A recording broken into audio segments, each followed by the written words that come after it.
All right, family, let's go ahead and just jump in. Somatic practitioner, a leadership coach, consultant, and founder of Embodied Contribution. She teaches a powerful framework called the 18 Liberatory Practices. She has coached nonprofit leaders across the United States and Canada to lead from liberation. And please welcome Sehlam Beman. How are you today? So good. It's such an honor to be here. Thank you so much for having me. I'm so excited. We finally get to do this. Yeah, I'm honored to be in this space with you. You're one of those folks, you're just doing the dang thing. And when we see you, it makes us understand that we can do the dang thing. So you just showing Oh, up thank you. shows us how to lead from liberation. So thank you for being with us. Oh, that is like the highest compliment you could give me. Thank you. I remember the day that I met you and I was like, I got to spend more time with Nikki. It really felt like an Really? instant resonance. I went home and told my partner, oh my gosh, met Nikki and Nikki was great. And we were talking about liberatory practices and Nikki totally got it. And like, I was so excited to have met you and just to be in your joyful presence, like really the joy of liberation that you Wow, wow. carry. Okay, so now if you're watching, I hope you see what's happening right now. It's like you meet mirrors, and your mirrors help you expand your perception of yourself. I know you're going to help us dig in quite nicely for the rest of our conversation because the thing is, we're conditioned to do the opposite. And when you understand it happening in real time, you know that you're making progress against the things that we're taught. Let's just start at the beginning. Sehlam, the word liberation. First of all, I love that we use it liberally nowadays. Yeah. Liberation is everybody's favorite Yeah. word. Hallelujah. Right. So let's just start on the same page. What is the definition of liberation? Yeah, and can tell you my definition.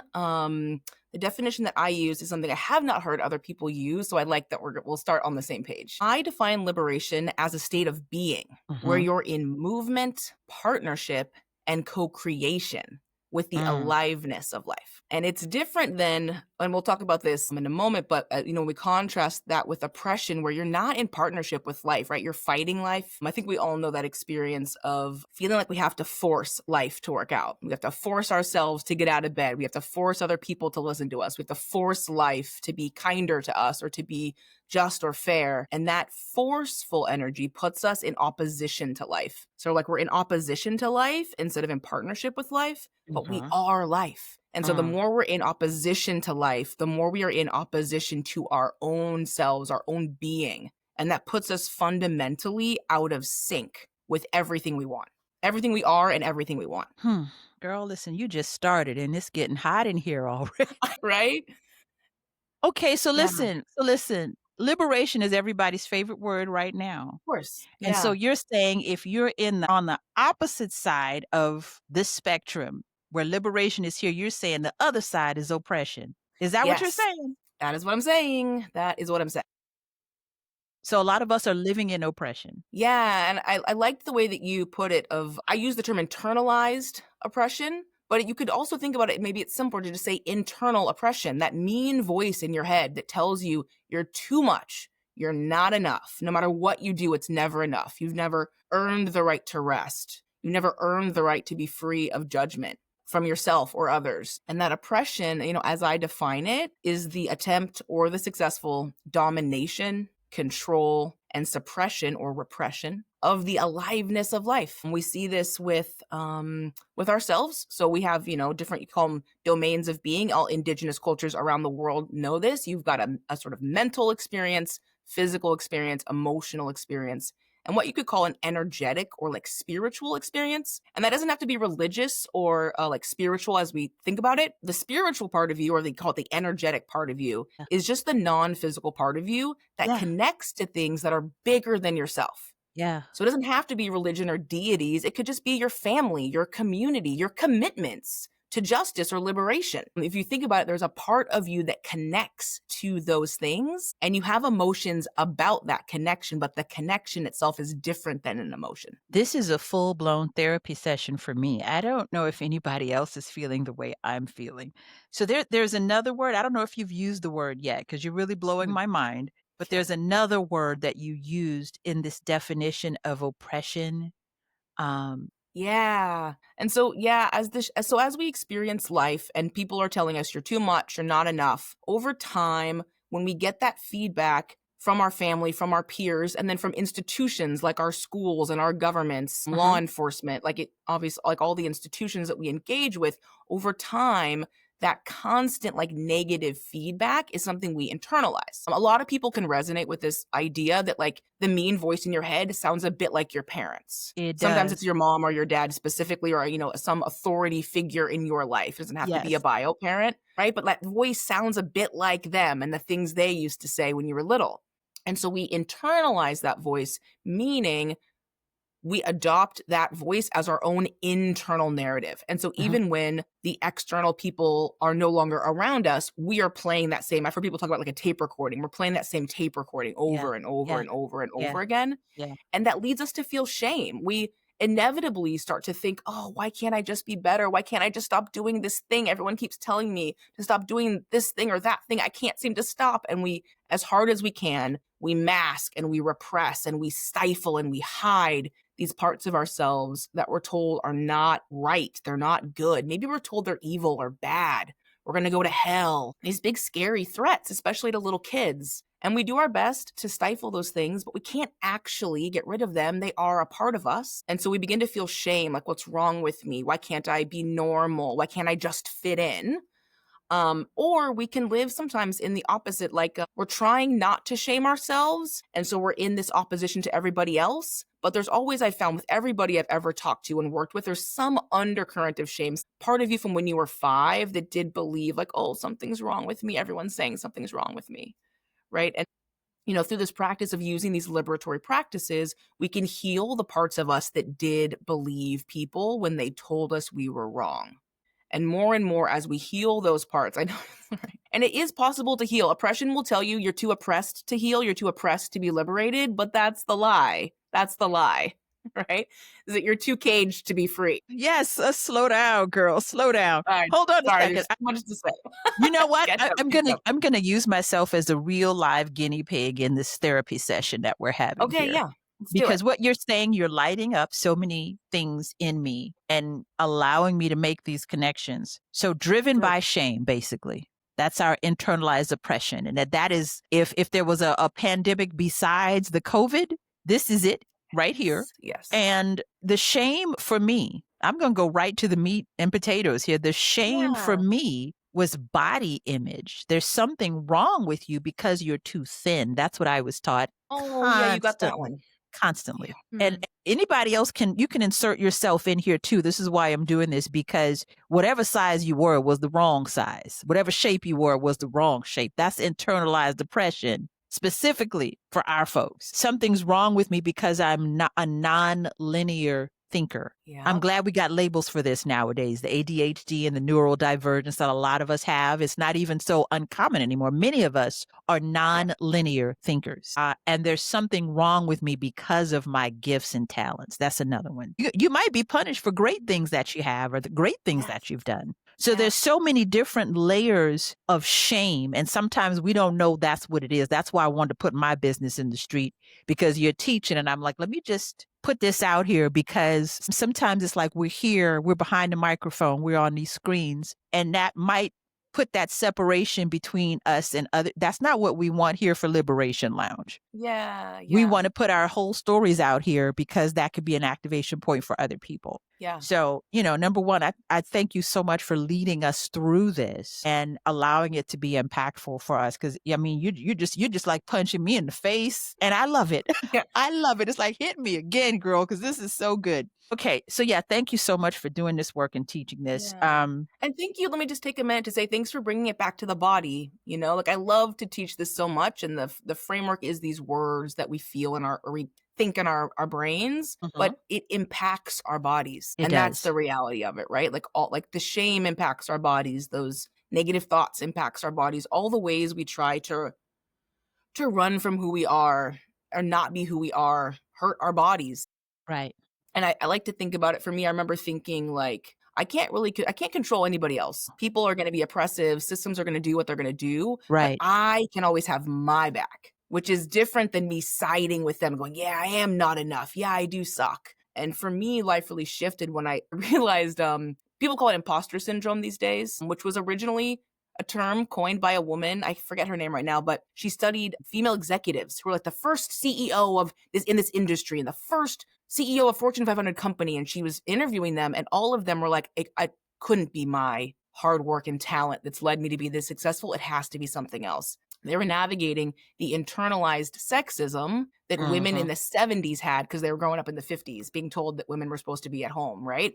So imposter syndrome was originally internalized sexism, but then it becomes a culture and everyone passes it down to their kids, whatever gender they are, right? That becomes the norm in the workplace, whatever gender you are. And I remember for me when I started thinking, I had this thought like, I should go get this contract. I want to work with these clients. They seem amazing. I have so much to offer them. Like my heart explodes. I just want to work with these people. And then this voice in my head goes, you don't have enough experience for that. And I said to that voice for the first time ever, I don't know how to get you out of my head, but you are not me. And so I can't get you out, but you cannot be here unnamed, pretending to be me, telling me these cruel things like in my own voice. And so I said, fine, if you're going to be here, you will be named in every moment that you share your opinion. And I started this practice where every time I had a thought like, I shouldn't do that, I'm not qualified enough, I would pause. I would say, my internalized racism and sexism thinks I don't have enough experience to apply for this job.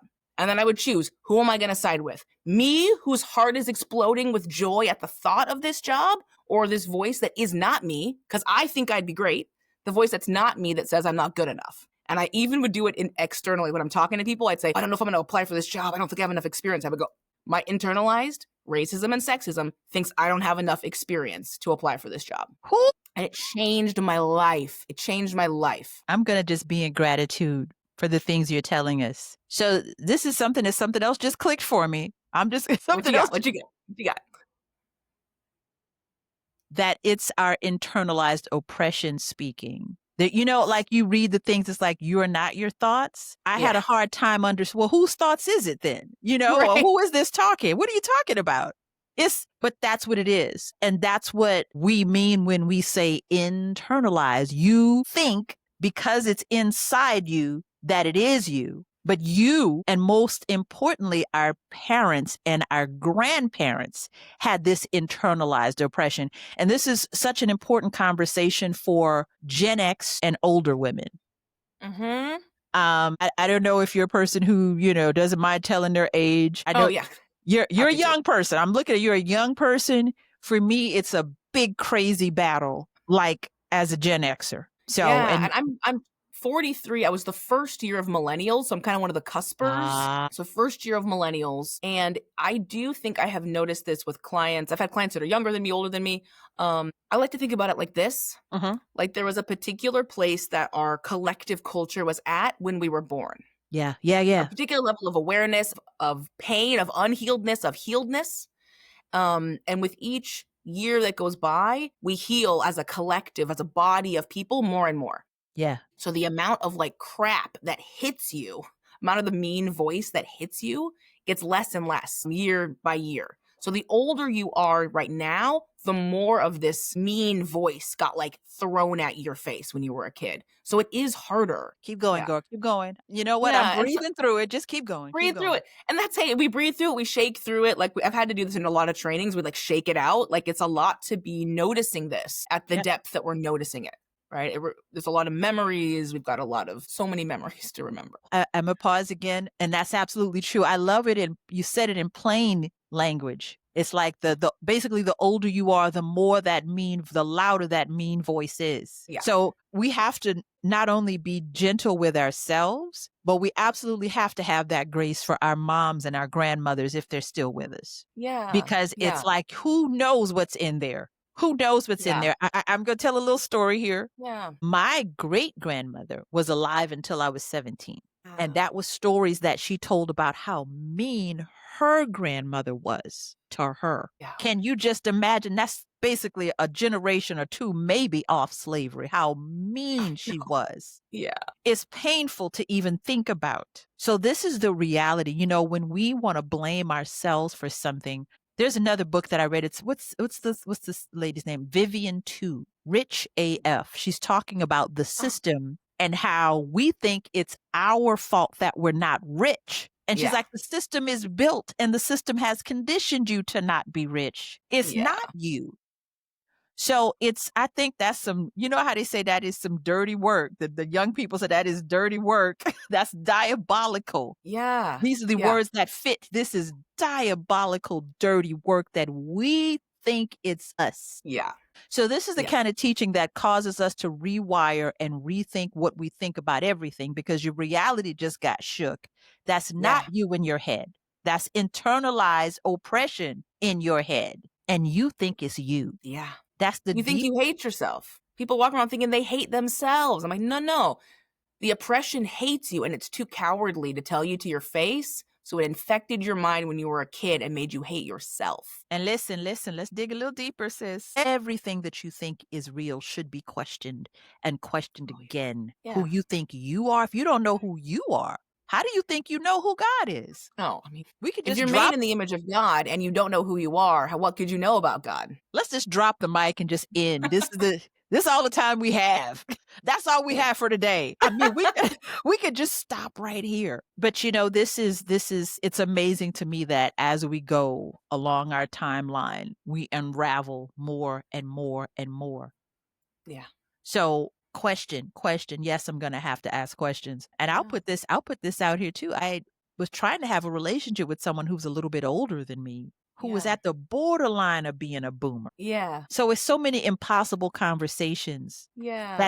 that this understanding is just not there. Let's jump back into the interview now because I want to jump into your work. You created a system called the 18 liberatory practices. I love that there's so many of them. I know. They just kept coming. Yeah. Tell us about this and how I have a lot of questions about it, but I'm gonna let you just start and tell us what it is. Yeah, so the 18 liberatory practices came to me over the course of about 3 years. And I had been doing anti-racism work, anti-oppression work, I think for about maybe 15 years at the time. I'd moved into coaching leaders who need a different curation, let's say, need a curated anti-oppression training. It's different when you're in leadership because you have power over people. The training that you need to not be oppressive is different than what you need as staff members, like providing services and not Okay. being oppressive or racist or whatever, Okay. depending on what industry it depends. And I got sick with long haul COVID. I actually couldn't get out of bed for 2 months. I had chronic fatigue. I thought chronic fatigue would think, oh, that means you're very tired all the time. No, it's like so tired. I couldn't even think. I once got so tired, I forgot how to speak and understand English, which is the only language I'm fluent in. Like my brain was so exhausted. Someone asked me a question and I couldn't understand what they were saying. And I think that the joke of it is I got so tired, I couldn't play the game of oppression anymore. I was actually too tired to comply. I was too tired to judge myself and not ask for help. Like I was too tired to do it all myself and force everything to work out. Like I really lost access to all of my coping strategies and life strategies. And I needed a way to live. I was like, I need a new way to be. And I have many years of training in many different modalities. And, over time, life was teaching me. I remember I'd be outside in the sun and I'd be like, what am I supposed to do? I'm lost and I need help. And life started to show me through beautiful metaphors out in nature, like how to be, like how to flow like water, but also have boundaries like water. Water has its own back in a way that's actually very impressive. We don't talk about all the many inspiring qualities of water. I learned from the air and the wind in the trees. I was in, I think, a constant prayer with nature, just being like, what do I do? What do I do? What do I do? How do I be? And I started to get these practices. And at first they were much more confusing. And over the years, I distilled them down to like the purest essence of what they each were. And there happened to be 18 of them. And when I was able to get back to work a little bit at first, I was working with clients still in the middle of the pandemic. And people were like everything is falling apart. And what do we do? And how do we be? How do we be in this profoundly unknown world? And I just started teaching people, well, here's how I'm doing it. And, here's these practices I'm developing. Like I coached people like I always do, kind of with the new framework as it was developing. And through working with people in like their real life challenges as organizations, I work with nonprofits. So there are people trying to serve people. And during COVID, all of that got like the needs were heightened, but like the challenges were also heightened. It was a really hard time to be in leadership. And the practices just grew and evolved out of our conversations. Mhm. Like in the real world, in the real challenges, in the real terror and burnout that we were all in. And I will say these practices, I think, saved my life. Like, I think I was someone who, like, I had learned not to rest. We talk about a lot about like the problem with capitalism, but it's actually classism. That's why you see it in countries that are communist as well. There's still a disparity between like the haves and the have-nots, the rich and the poor. I grew up poor and you'd always hustling. You can't rest when you gotta rest because you gotta get to your next thing. And I couldn't do that anymore. I actually had to learn to like trust life and to move with life instead of fighting life to make things work. And I say that I learned these practices with all of the determination that you have when you have no other choice Right. but to learn something new. Let me tell you the part of the story I love because I'm taking notes. Liberation through long COVID is deep.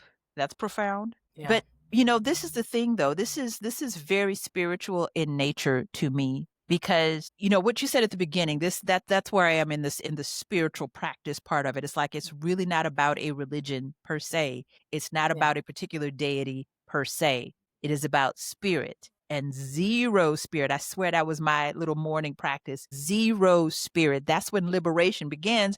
When, for lack of better term, when God gets you down to zero, God will get you down to zero so you can download what really is supposed to be yours. So your story is such a wonderful illustration. You like, I couldn't do anything, so I couldn't be oppressed anymore. And then everything kind of came to me. That you said you saw it in nature. That is such it was really, I'm sure you were not feeling it, beautiful space when it was happening, but it seemed so beautiful that you listened. Yeah. And you could see clearly. We don't get to see clearly because we're still listening to that oppressive voice that we think is our own. So I love that. And that is why we practice. This is why we have to have some kind of practice so that we can get our ego out of the way. Yeah. Yeah. And I would even say, like, the ego sometimes, instead of even getting it out of the way, it just needs a hug. Like, it's the part that got beat up when we were kids. It needs someone to say, hey, I see you. You do have great ideas. You are brilliant and wonderful. Come here. I They know. kept telling you you suck. You're great. That's your shadow. That your shadow has protected you from a whole lot of stuff. So you have to bring the shadow along with you. But that's wonderful to know. We could do a whole nother show on body image. Oh, yeah. Underneath these things, but I know that was a constant for me. Yeah. Something's wrong with you every day. Something's wrong with you. Oh my God, you need to eat something. Like every day of my life as a young person, someone would tell me that that's what was wrong with me. So I have to, I don't know, acknowledge it. Acknowledge, and just like you said, you're giving your inner child a hug through these practices because it's like it's there for a reason because it needs to be healed. Yeah, exactly. Just I would say, go ahead. Go ahead. One thing is, I don't think you can fight your way out of oppression, but I think you can heal your way out of oppression. Or Which is whatever you another feel way like. you can evolve your way out of oppression. You're an evolution. You're not a static, stuck being. You're an evolution. You can evolve out. Thank you for And saying come back that. we come back Thank into you. harmony with our human nature as part of life on this planet. Yeah. And the indigenous people around the world are reminding all of us colonized people, you are part of nature, right? You belong here. The way that your brain works, the way that your body is, those are your gifts to life. And they told you to hide those gifts and punish those gifts, but those are your gifts to life. Yeah, and I know that this conversation is not going to be for everybody. What I hear from a lot of people, they don't like a lot of, I'd say, tradition believing folks do not like the word nature. They don't like the word. Yeah, they don't like the word nature. Let me go back to my definition real quick. Come on, girl, give it to us again. We'll do you again. So oppression is the attempt or successful domination, control, and suppression of the aliveness of life, meaning nature, motivated by a fear of aliveness. Aliveness is organic. It is unknowable. You don't know which direction the plant's going to grow. It's going to do what it wants to do. You cannot control it. It's bigger than you, stronger than you. And if you are worried that things that are bigger and stronger than you are out to get you, like colonized people are, you're going to stifle your human nature. You're going to stifle everyone's human nature. You're going to say that aliveness is evil and the devil, and you're going to run from your own aliveness. You're going to murder children because you're so afraid of their aliveness. The fear of aliveness makes people behave in ways that I think everyone would agree seem evil. And that's And it. then say that they're doing it in the name of a loving God or deity, whatever religion you're in, where you're murdering people. And I say this with a smile. Part of me is like, it's not a thing to say with a smile, right? Like the horrors of what's happening around the world right now, right? Like the murder of innocent children around the world by people who are afraid of aliveness. They're so desperate to be in control, they will murder children. And we have to heal the fear of aliveness to regain our humanity. Let me tell you something, family. Listen, thank you for giving us the definition again. I was trying to get all the words, but the attempt to control or dominate. I'm going to talk specifically to women, right? Because, the old folks used to say you're being hard-headed. We're hard-headed when it comes to when someone is trying to control and dominate you. That is a red flag. And sometimes, we live in this society that is very narcissistic right now. Understand that control and dominance don't ever look like control and dominance. Sometimes it can look like the nice guy who's doing all these things for you and telling you what you need to. People are really good at it nowadays. They're very good at it. So there's another young woman on Instagram. I found her on Instagram.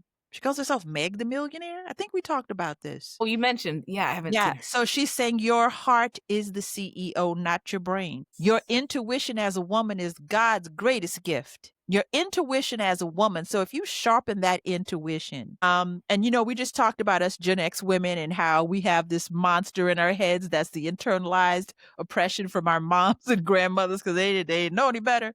Let me tell you, the gift that we are given is that at this big grown age, my most powerful language is no, sir. No, you cannot. No, sir. It's like there's not a lot that's impressive to me now that I can be bought with or bartered with. Boundaries card. It's probably backwards. Boundaries card. Liberatory practice. Boundaries. Yeah. Let me tell you.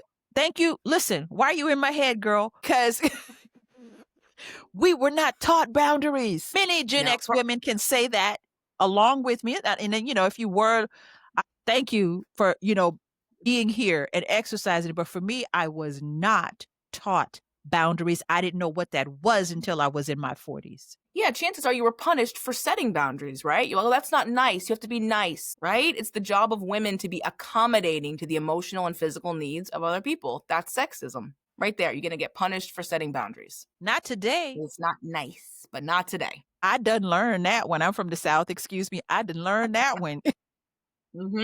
Not today, sir, or whomever it is. I don't have to be nice to you. No, I do not have to tell you yes. No, I do not have to allow anything. And I'm just going to put this out here too. I like to tell the good, the bad, and the dirty. I'm approaching menopause. So great power in the fact that I'm not led by sexual urges. They are not in the driver's seat anymore. Yeah. Hallelujah. Hallelujah. Because as a young woman, it was just like you felt that there was so much validation you could get by being attractive, by getting men to pay you some mind. That's not there anymore, boo-boo kitty. It's not there. It's not there. Am I good enough? Is my body, that's not there anymore. Yes, it's all good enough. Let's just keep it moving. So, we learn and we grow. And I love that and let me just put this in here because it was in my head earlier.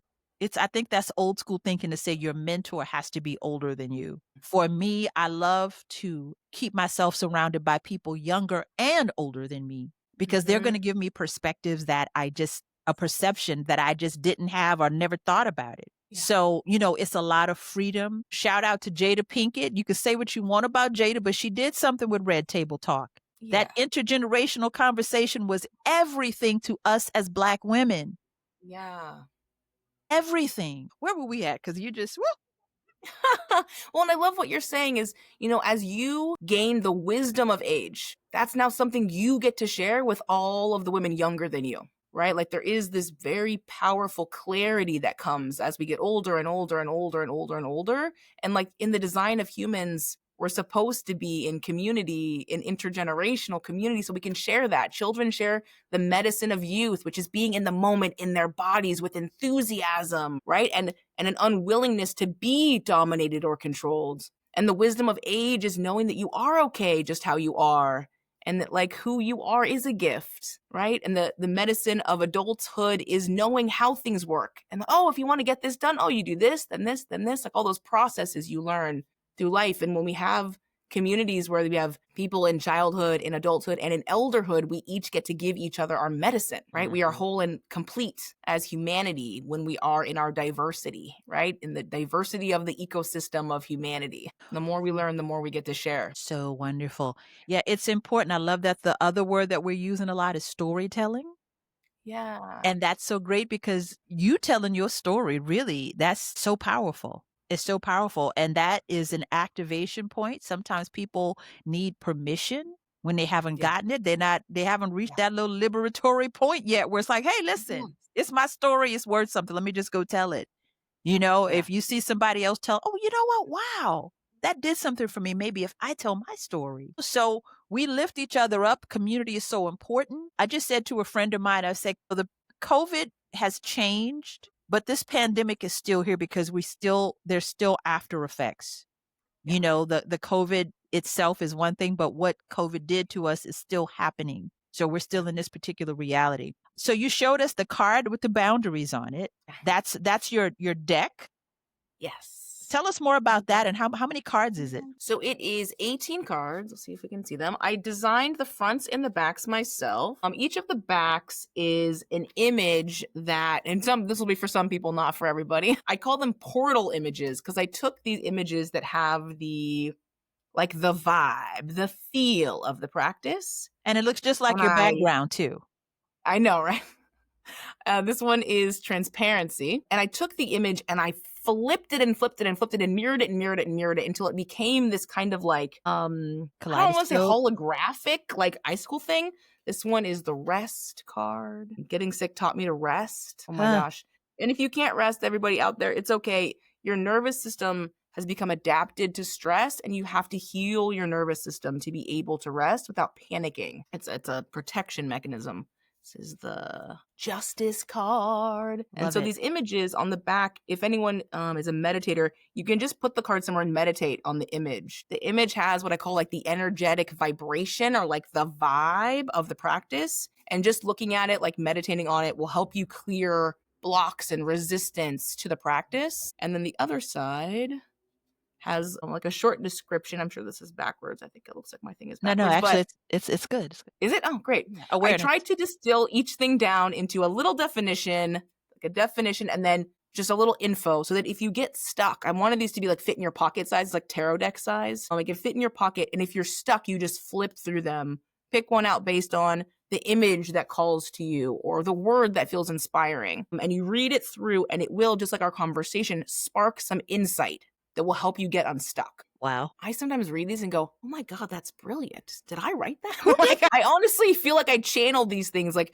working with the ancestors and with nature. Some of this stuff, I'm like, oh, I had moments where I was writing and I would write a sentence and go, wait, is that true? I didn't know that. Like it really has felt like a gift and medicine for me, like to have received all of this. It was at my growth edge myself, you know, and I still learn from these, still learning. So let's do another little teaching moment here because I like to say what it is. And I'm going to tell you, for me, I think that is my spiritual gift. I like to connect the dots. Yes, me too. Dot connectors. So because I know that when somebody's going to scroll by, they're going to see two women, they're going to see the cards, and they're going to assume, let me just say it straight out, that we're worshiping the devil. Some people love to assume that. They're very afraid of aliveness. So listen to me, family. We have to understand the difference. Just like we said, we have to unravel the voice in your head to know that that's not you. Yeah. We also have to unravel to understand that the tool is not spirit itself. You know,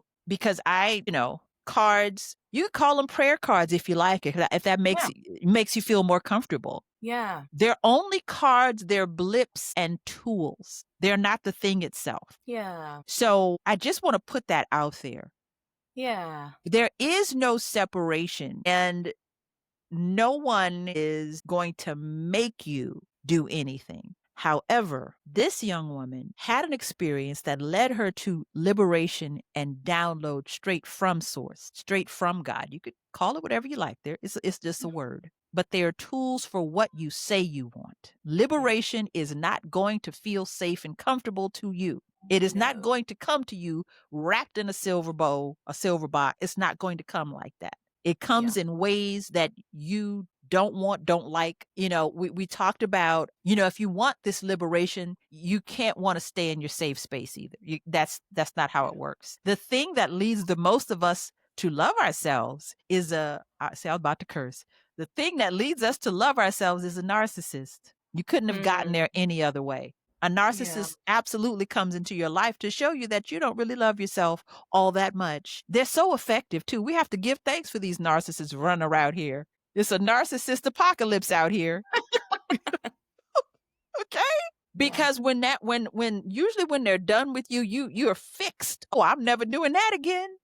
Boundaries then after that person has messed you over and violated all your boundaries.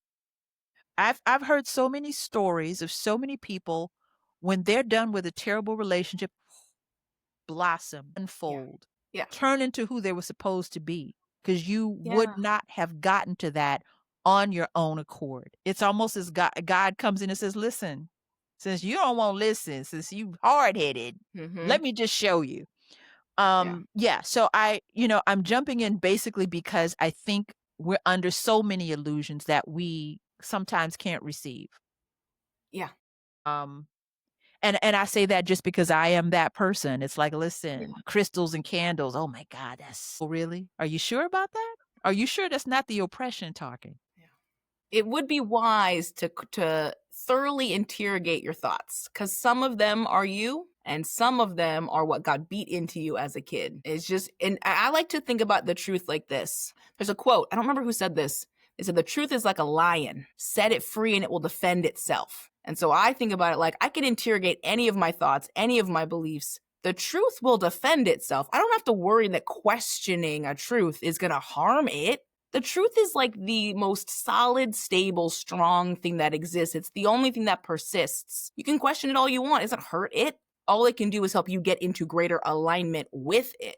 And that's where you want to be. You want to be in alignment with the truth, not afraid to get real up close to the truth and really get to know the truth inside and out and from up and down. And, do you know the truth inside and out and backwards and forwards, not from the way you thought about it last week, but from who you are now? You've evolved since last week. Oh, absolutely. You've evolved since your epiphany in church 3 months ago. Like, are you now in deep and profound, endless union with the truth? Like from now. We could make 10 more interviews and never run out of things to talk about, because that's the truth. When I lead yoga or movement and meditation, at the end I always say you're different than when you started this practice. You're different.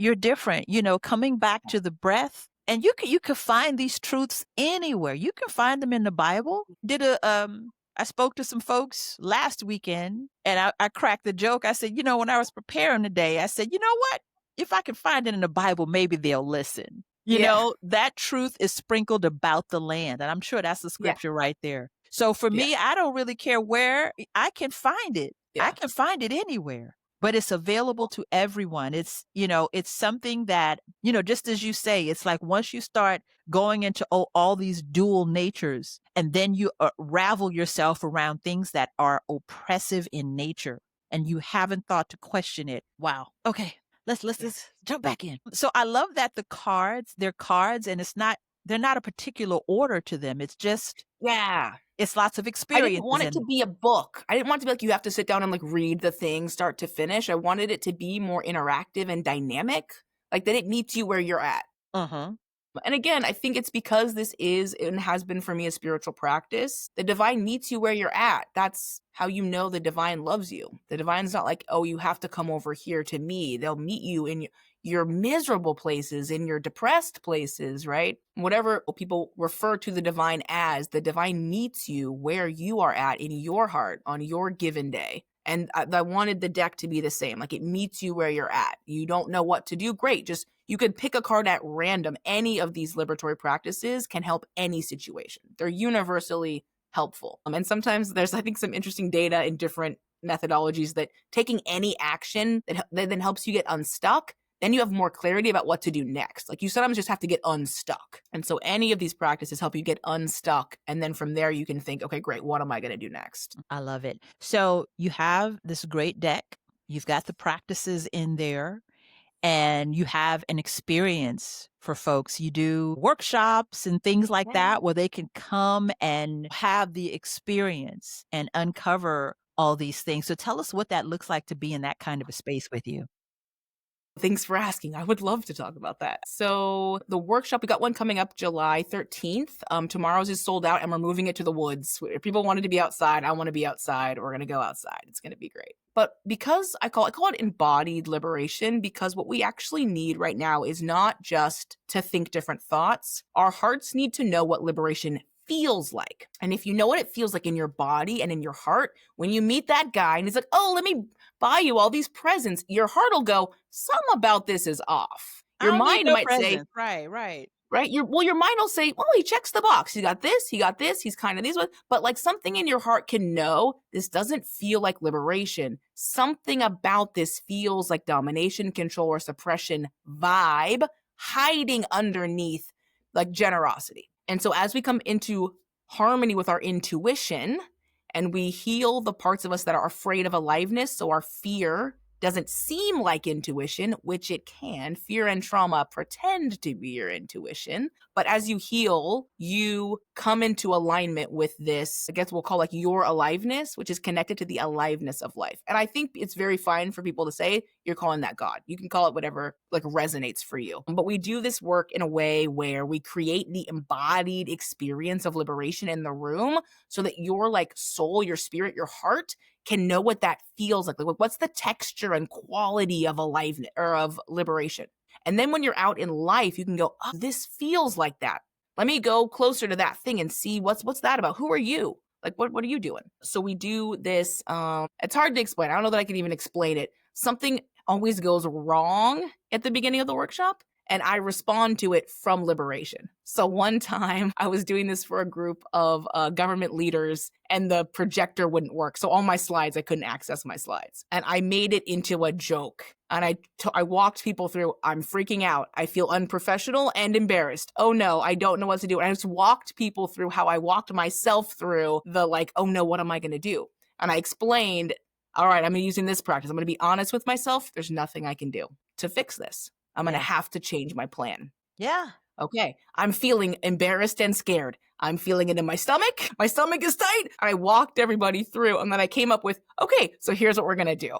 And people said it was so impactful to be in the spaciousness of me being like, here's how I'm going to walk myself through this using liberation, not saying I have to suppress my fear or I have to not be transparent. I have to be professional. Don't let them know you feel nervous and unprepared. People said it was really transformative. And then one time everybody was late. I was at a conference and people kept walking in the room. We'd try to start and then more people come in and have to stop. Okay, we restart. More people walk in. And I started going, oppression will tell you that you're late. But who says that you're late? You arrive when you arrive. And I said, they'll even tell you you're late to your own birth. They're like, oh, the baby's late. I'm like, that's the one thing you get to choose when it happens in life. That's your one moment where it's up to you when you arrive and they're telling you you're late. That's just oppression. You arrive when you arrive.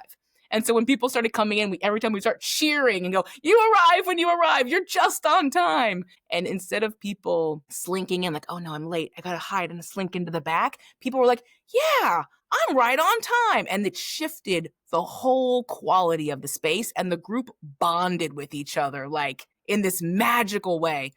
I've never actually had a workshop where people seemed that much like they were bonded. It was beautiful. So we do something goes wrong. I respond with liberation. We create this magical experience. And then we brainstorm in small groups based on each person's area of their life where they feel stuck. So everyone picks, all right, what's something in your life that feels stuck or feels hard, you don't know what to do. And then we take turns sharing in like usually small groups of 5. Everyone shares, all right, I think I could use this card to respond to this. I haven't thought about it like this, but I could do this. And hearing other people share how they see they could solve their problems using liberatory practices helps break you out of your own limiting thinking about what's possible. and how you could respond. And that's basically the whole workshop. It's highly participatory. People really generate these great ideas and inspire each other. We do a little bit of Q&A where someone will go, okay, but like in real life though, I can't like be honest with my boss. Like what am I supposed to really do? Like in real life. And I give people either one-on-one coaching, or I give examples from my life or my client's experience of how you actually apply this when it really matters, when like deadlines are due and rent is due and things are really happening that you can't you can't. Right. That's interesting. I love that you just put out there what it actually is. Yeah. Because I mean, that's a great illustration of how we are living in an oppressive place. "Oh, but wait, I can't be honest with my boss." The system is built that way. You can't be honest with your boss. And let me just say, and I don't know if I'm sharing too much. I'm sure somebody will let me know. Again, as this older version of me is much more fiery than my Yeah. younger self, and much more brutally honest. If you don't Yeah. wanna know what I think, don't ask me, because and I appreciate people who are brutally honest with me, because I think that is what leads us to that strange state that we're talking about. It's like we're so used to not being honest that, that honesty Yeah. is like we don't do well with honesty. I really love this. I want to number 1, we wanna know how we can connect with you, and before we Hey. do that, I would love for you to just pick one of those cards for Oh. us to participate in a practice real quick. So just, it could be Ooh. random or Okay. however you choose. I will pick at random. Yay, I love it. I think if you believe in a higher power, if you believe in the divine, you know there are no accidents, and the divine None. works in mysterious ways. So it wanted that one. All right, it wanted this one. I saw it go by. Allowing space. Which looks like this on the back. All right, and just read the card.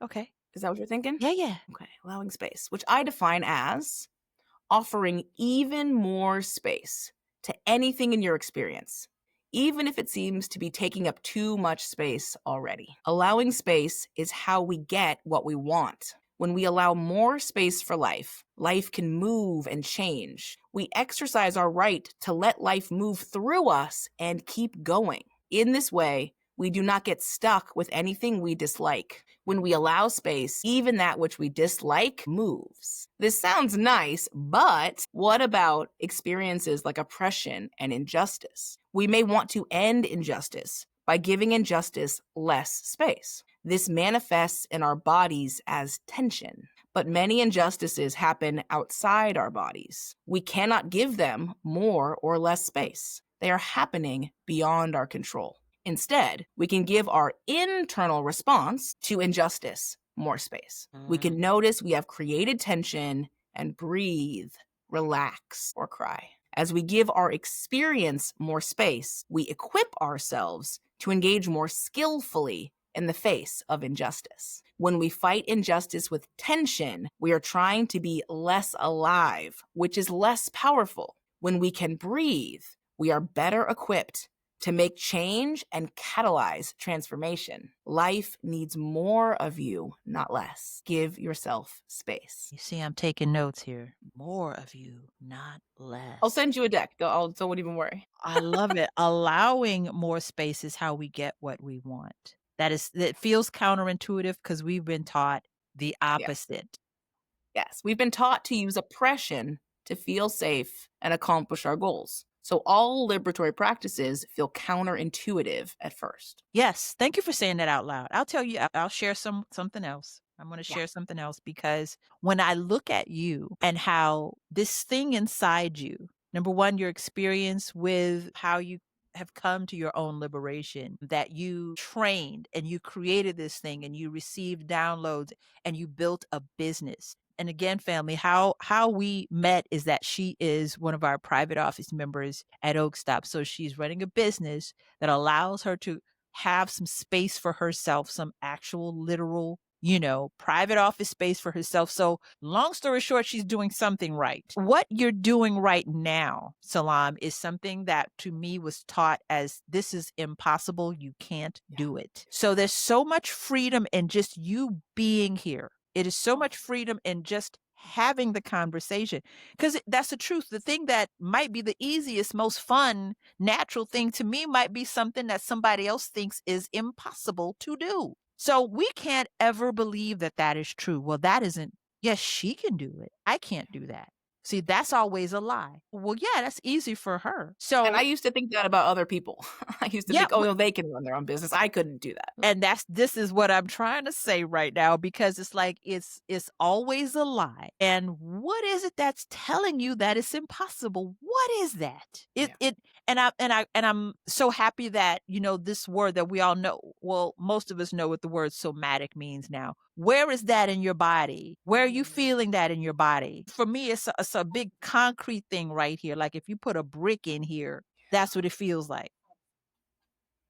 So I love that you are creating this freedom for other people. And the truth is, whatever the thing is so simple, and it just may be counterintuitive to what you were taught. Yes. Just go the Yes. other direction. How about that? No, no, no, I've got to get that. No, just away. Yeah. And So sometimes it's very refreshing to try something new. You say, "Hey, I've done it the way I always do it, and I've produced these results as a result. If I want new results, I might have to try new things." And try. I have played this game for years called "What do I never do in this situation?" And I would just do whatever I never do in that situation, and it never felt safe. It never felt rational or comfortable. Yeah, yeah, None yeah. of this business has never felt safe or comfortable. Before my first ever client, who was a white man, who was older than me and had more degrees than me, I had to scream into a towel to get out the terror in my body. Like I was like, I gotta scream it out. I'm so terrified. I can't think straight. I have to go be honest with this white man about his leadership. I was like, God, right? You know what I mean? Where you're like, he's got the full weight of racism behind him. And I got to go be like, dude, like, this is what is up. And I screamed into a towel to get the terror out of my body. And then I went and was honest with him. And it was not something I would have ever have thought I could do. I had to give myself so much support that I didn't used to be willing to give myself to do it. But I can coach people now because I've actually done it in real life with real stuff that really matters. I'm not just like someone who's got a theory of how it works. Like I've really done it. Thank you for saying that. You just said something else that was just very magical. Getting the terror out of your body. Out. Yes, get it out. And that's life changing really for anything. How many ideas do you have that you just won't let it out? You won't write it or create the dang thing. Yes. How many skills do you have that just need, community and so get it out of your head, get it out of your body, or in your body. Yeah. It wants to just get out and be released. Look, and we can honor you can't do it alone. You literally cannot do liberation alone. It is too terrifying because you have to go against everything that was sometimes literally beat into you. And I wasn't able to do it alone. I've got therapists and mentors and friends. And I mean, it took such a community for me to get here. It really did. And that's why I pay it forward, right? Like I got out of oppression in the ways that I did. And it's my job now to help other people to be the person that they rely on, to be the person that like is offering what I can offer. Because you cannot do it alone. It's too terrifying. Wowzer. So we want to know how we can find you, work with you. Tell us where to follow you at. Give us all the details. The details. Yeah, the details are my website about leadership coaching is embodiedcontribution.com. I have a link tree under my name that has all my websites. I have a lot of websites. So it's linktree/Sehlam Beman, SELAHM BEMAN. I'm going to be launching a program called Rage Camp, I think in November. It's a safe space to learn how to feel, express, and catalyze rage for transformation. Instead of letting the rage burn you and burn your family and burn shit to the ground that you love, we're going to learn how to feel it safely, feel it, express it, and then catalyze it so you can use that raw energy to make the changes for justice in your life, in the world that you want. I do healing sessions. Well, because I don't at the moment. We will at some point be back to doing group healing sessions, and I lead workshops. They're also going to be coming up, but there's going to be more. It's a lot is coming that's not quite launched yet, but the link tree is probably the best way to find me. Yeah, it's all good because, this video will live on and on. So as long as we know where to find you, we can find the latest updates. You're on all social media, on Instagram and all the places like that. Yeah, I have an Instagram. I think I'm in my own thing of like, I don't like to be on social media. So I'm working through like how to have more of an online presence as someone who doesn't like to be online. So maybe by the time someone sees this, I'll have hired someone to do that for me. Oh, yeah, it's too late, sis. It's like we're in community now, so you don't even got that to worry about anymore. Let's Oh, you gonna help me? Oh my yes, let's god. make that happen. Oh, thank you. You've healed a Yeah. whole lot in me just by this conversation, Oh, and we thank thank you. you. So, I think a lot of it is just that you said allowing space. That was the perfect card for this conversation, allowing the space. The Yeah, people that you might not be comfortable with before, oh no, that's too, I don't know about that. That person might have a specific gift for you. Allowing the space, allowing that download and questioning, girl, when you said the things that were beat into us, that's a whole word. It's especially for us older folks where yeah, it was yeah, beaten into you. That's why you think it's true. Um, yeah. and let me just say one more thing. You're a genius and you are so life changing for so many people. This Aw. work is so important. We're using liberation, that word, like, like seasoning nowadays. We just put it everywhere. But I appreciate that you're doing the deeper work to really unravel, the thing that we think is wrong with us. So thank you Aw. so much for doing this work. Thank you for being a part of the community. Her name is Sehlam Beman, somatic practitioner, leadership coach, consultant, and founder of Embodied Contribution. Thank you. Thank you, Nikki. Thank you so So much. lovely to be here with you. Thank you.